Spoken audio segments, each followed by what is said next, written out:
You're listening to the Roma Miclat Show.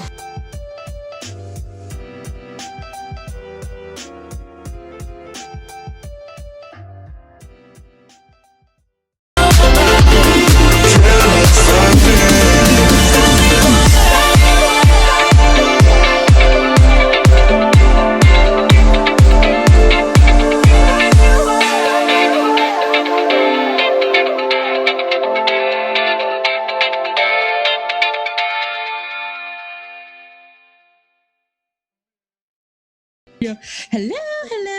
It's been a week. Time flies so fast that your Sunday girls are back. You're listening to another episode of Hashtag Empowered, brought to you by the Roma Miclat podcast.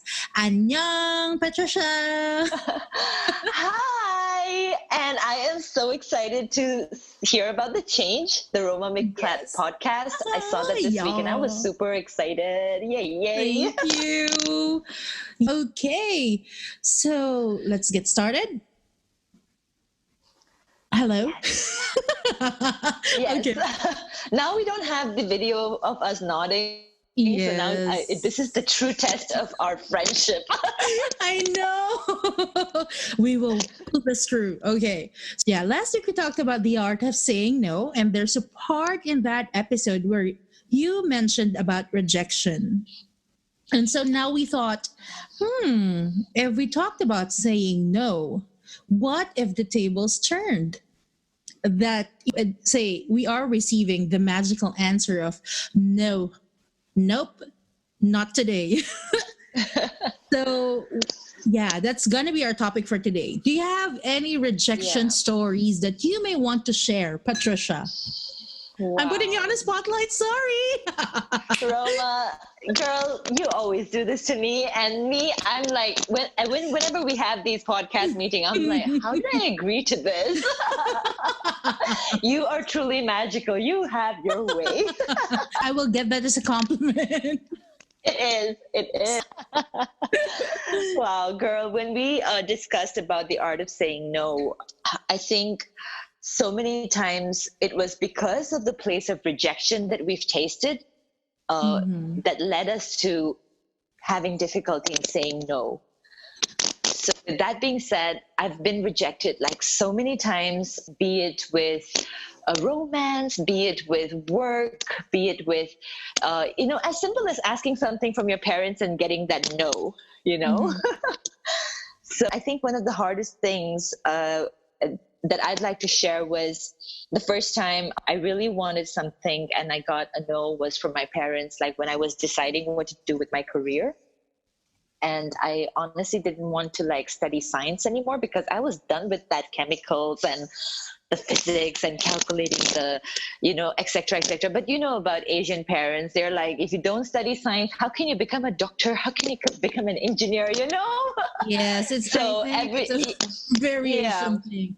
So what did your parents wanted you to be? Yeah, so they wanted me to continue studying sciences for my, college degree. So after, in India, class 12 is like a huge exam that will kind of prepare you for the college that you can choose. So they take the grades from your class 12 exams and you can get and apply to colleges according to your grades, from class 12. So my grades were pretty decent and my parents were really happy about it.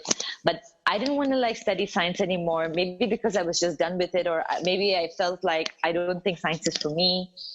But then they really wanted me to do it. And, there was the first time I got a no from my parents and I started becoming the yes person. So connecting back to last week's episode about why it was so hard to say no is firstly because I don't want to disappoint my parents, and getting that first rejection from them and, the hurt in their eyes, and you just don't want to displease them, and that rejection hurts me, and I don't know if they felt that.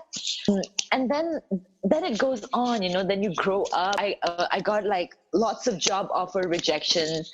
I liked a boy, he didn't like me back. He probably thought I ate weird food. That's why, because that's what my other friends told me. I was like, who gets rejected based on what they eat? Oh my gosh, that's a first. It is, isn't it? Yeah. So those are the things that that come to my mind when I think of rejection first. You know, like the first time I got a job situation where I wasn't selected. You know what, Roma?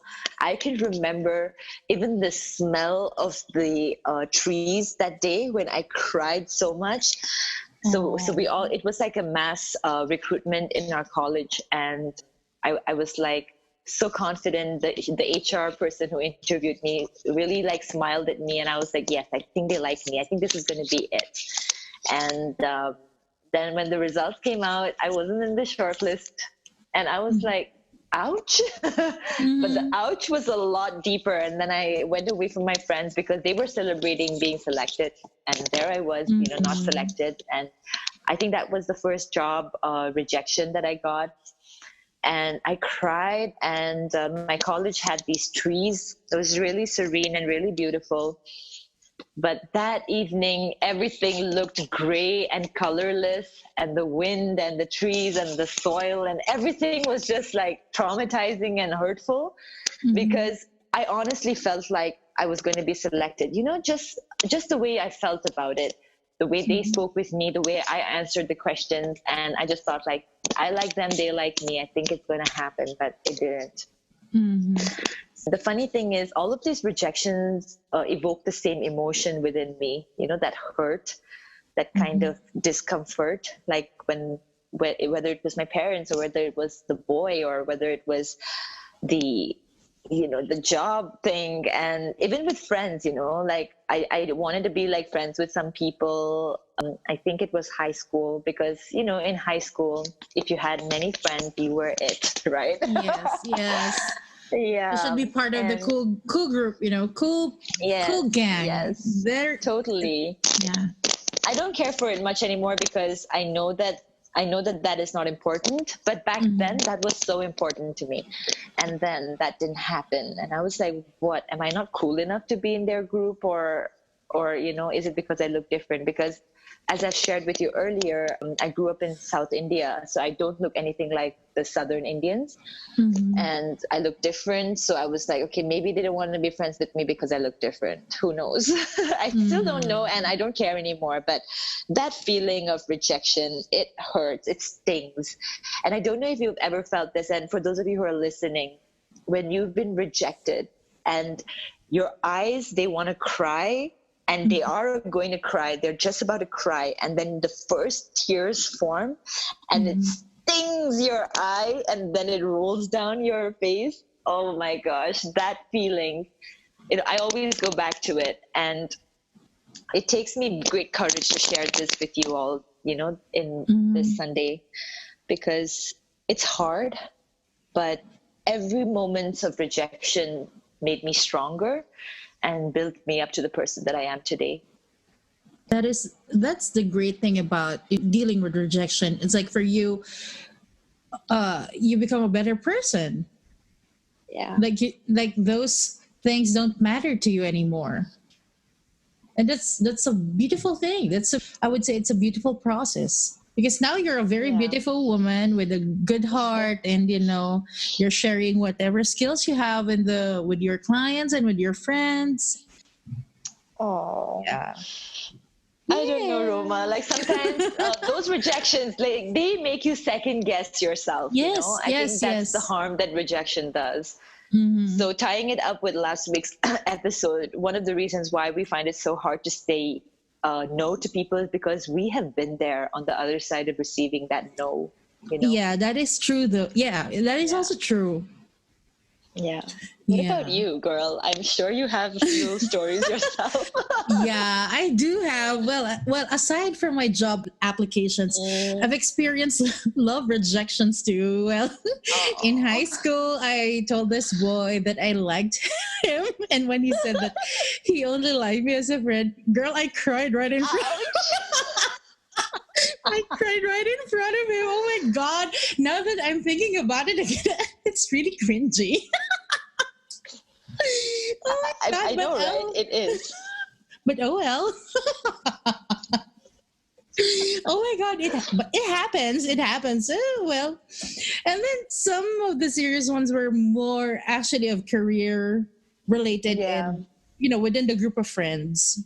Yes. For example, working so hard for a promotion only to find out you were not even shortlisted, or it was offered to someone else, or when you have a circle of friends and then they did something and you were not included or considered. Like, at least for me, I think it's a form of rejection. So it's like whether it's a Yeah. rejection from a job application, a rejection from the person we like or a family member, or a rejection from friends. Like you said, we get hurt. Well, at least for the most of us, because let us acknowledge the stoic people, they cannot be bothered and they exist. I know some people who are very stoic, they don't really care. But for us mere mortals, we get hurt.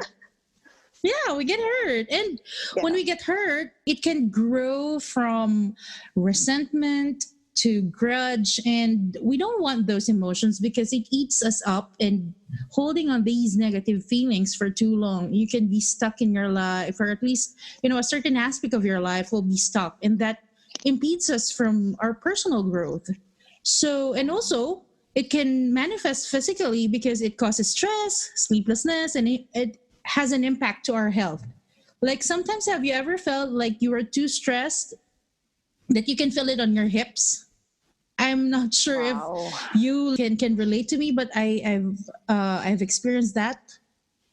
Or sometimes you have indigestion for some reason, but just because you have a very stressful week at work, or having problems with your relationship, and your stomach is acting up.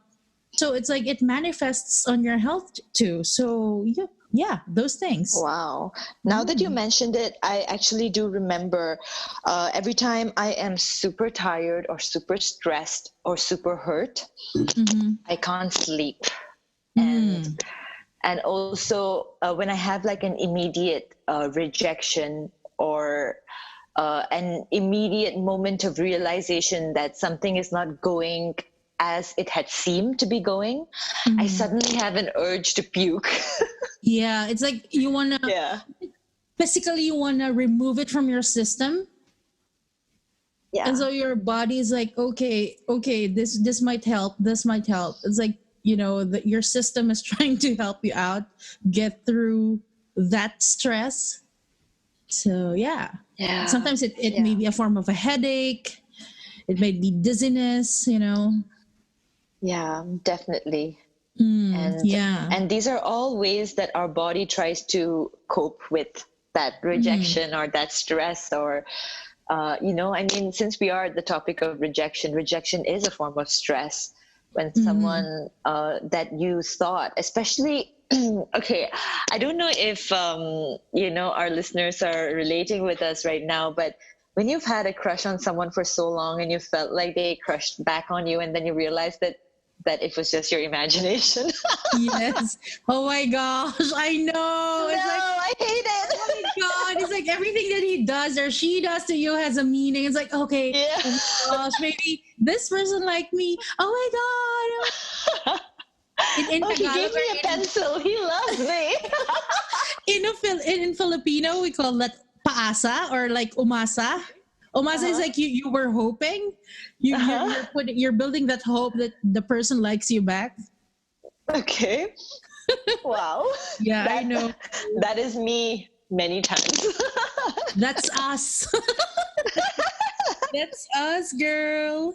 Yeah. Oh my gosh. But the thing is, personally, I would say I would admit, one of my worst traits is pride.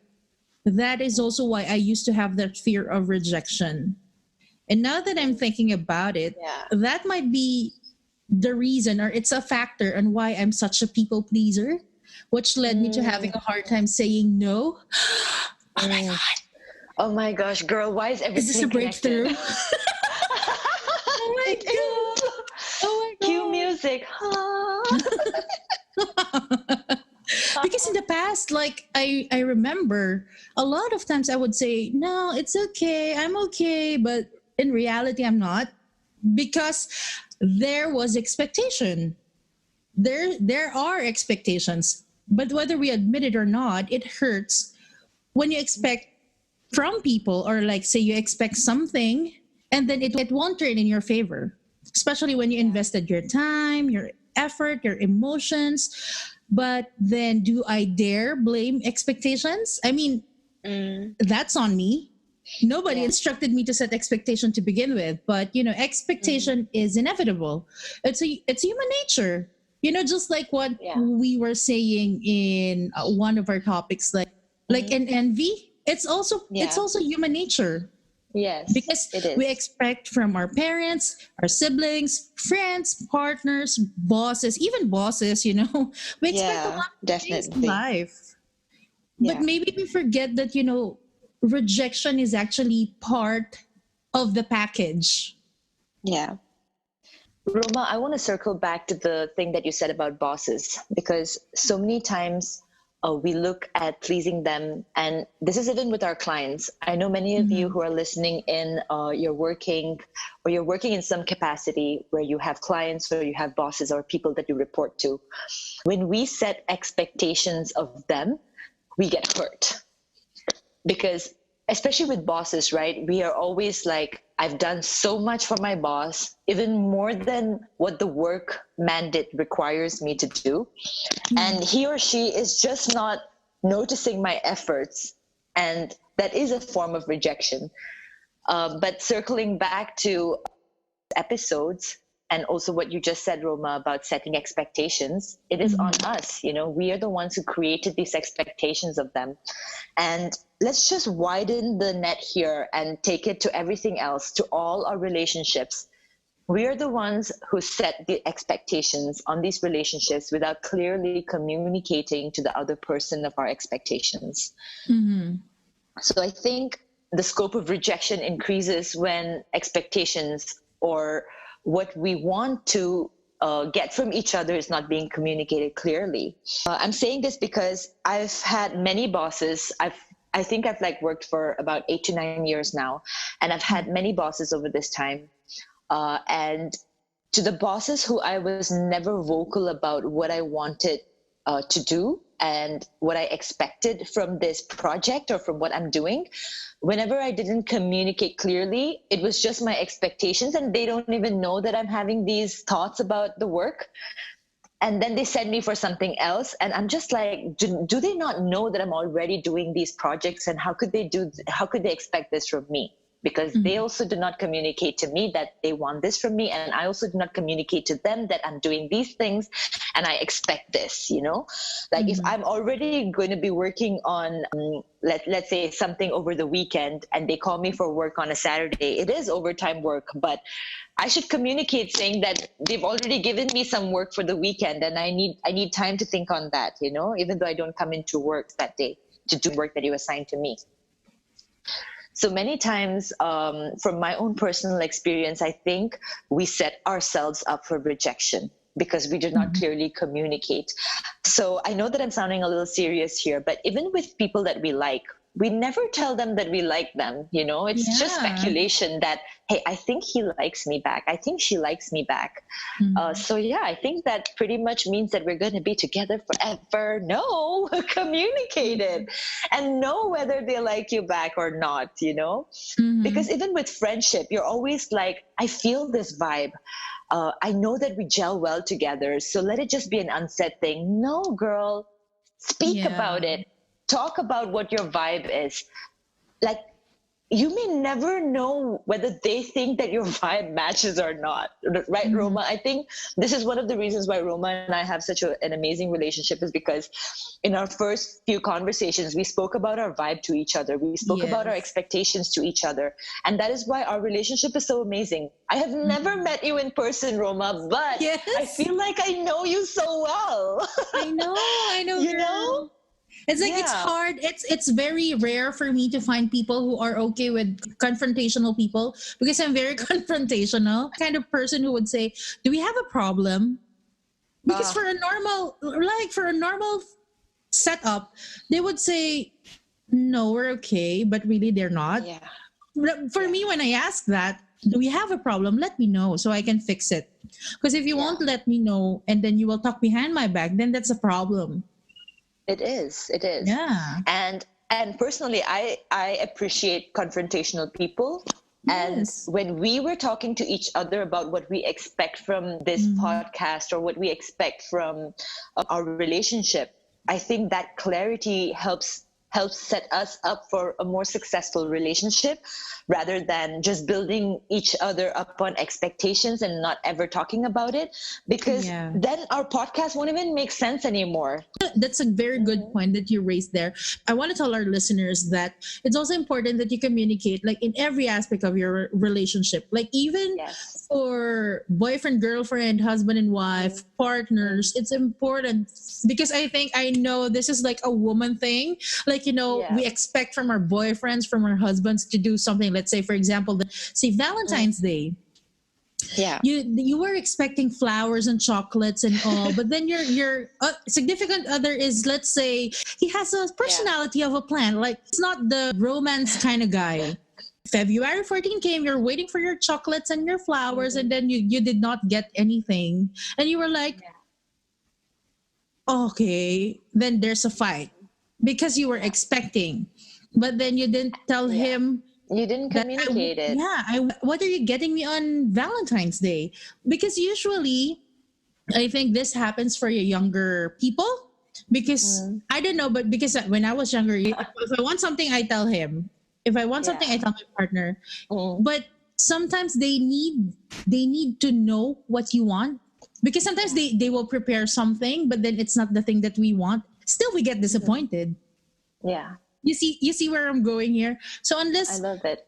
Yeah, unless you tell your partner, even your mother, like for example, they would prepare something for you. They keep on preparing that food, but you don't really like it. It's like total waste of everything, time, effort, ingredients. Just tell him, Mom, I love you, but I really can't eat this, food. Yes. Or with your partner, it's like, for us, personal story, we don't celebrate Valentine's Day anymore.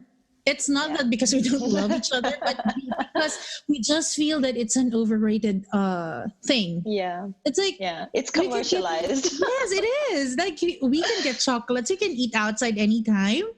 What's important is the quality of our relationship. So it's like every time, like Valentine's Day, because sometimes the pressure is really there. Like, social media, people are expecting you. So what did you get her for Valentine's Day? What did you receive from him for Valentine's Day? Yeah. We were like, no, I told him I don't want to go out. I don't want to deal with the heavy traffic. I don't want to deal with restaurants where you cannot sit. And please don't buy me flowers because it's too expensive. Buy me something else. Let's get Thai food and let's just have Netflix. I tell what I want. Because otherwise, they won't know. People won't know. And for example, with your example, like the boss, how many employees is he handling? Exactly. Right? So how would he know that you are doing something extra? So that's you hit the nail with that. I really love it. And but I do want to put a disclaimer out there for those of you who are like shaking your heads and looking forward to your anniversaries or Valentine's Day or Christmas or New Year, or I mean, you do you. We're just sharing our personal experience, because I agree with Roma. I like gifts in the middle of nowhere. Like, what are we celebrating? Just because that's more romantic. Actually, the thing that, oh my gosh, he thought of me in the middle of the day. He got me a cupcake, or he got me a I don't know, a pudding or what. Yeah, as long as it's the food that I like.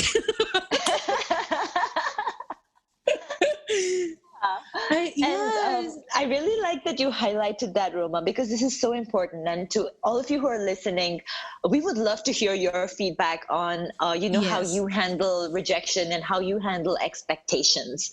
Because very similar to Roma, I would actually lay out what I want, and maybe you're the that shy kind type. of women. We're that type.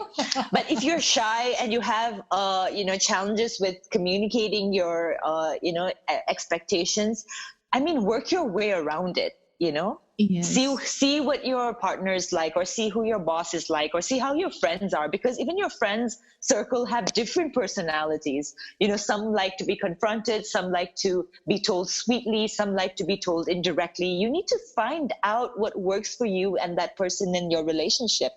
So with some friends of mine, I just like to be upfront and say, hey, this is my expectation of our friendship, and if you're looking for something more or something different, I'm sorry, it's not with me, you know. And I think they appreciate it. But I do know that there are some friends, if I say that would just hurt them right in the feels, and I don't want to do that either. So I would feel their vibe and see what could they be expecting. And then when the time feels right, I would ask them, like, hey, what do you think of our friendship? And where do you see us going? You know, because everyone is sensitive in their own levels. And just being too upfront with some persons can really freak them out. Yeah. So I've learned that, you know, that's something that I've learned over a period of time. And it's not always about boys and girls. It's not always about crushes and romances, but it truly is about the foundation of a relationship, you know? Yeah. There's rejection, there is the art of saying no, and there's the art of handling expectations. And I think this episode just lays out beautifully. And I kind of, Roma, I don't know about you, but I feel like this is like the part 2 of last week's episode. Yeah, and I love it. I didn't expect that it will turn out this way. Not at Remember? all. Yeah, not at all. That's a very beautiful way of saying it. But okay, so I conclude this topic. What would you like to tell our listeners, Pat? Well, Roma, there is a favorite quote that I have today that I'd like to share, and it is by Steve Maraboli. He said, every time I thought I was being rejected from something good, I was actually being redirected to something better. Oh my God, Patricia. Our vibes or like our energy is in the same zone. I'm going to say the same thing. I love it when this happens. Yeah. Every week. Oh my God. I just wanted to share this. I wanted to share this quote, and I know that you have the same thing. Like, I'm feeling your vibe, girl. I know that you wanted to say the same thing, and I'm sure you will say it in the same way, but with different words. But I just want to share with everyone that a rejection will happen for sure. It's not about how to avoid rejection, but it's about how to accept and handle them. That is what I want to share with you all. Take this quote with you. If it's going to help you, write it down somewhere and look at it so that it can help you view rejection in a better way. And it's not about being scared of rejection, but rather when I face rejection, I have to learn to accept it and handle it and see that I'm being redirected to something better. And that's what I wanted to say.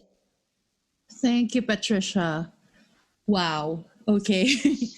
As for me, every person in his or her lifetime must go through a number of rejections, and that's okay because that is part of the experience.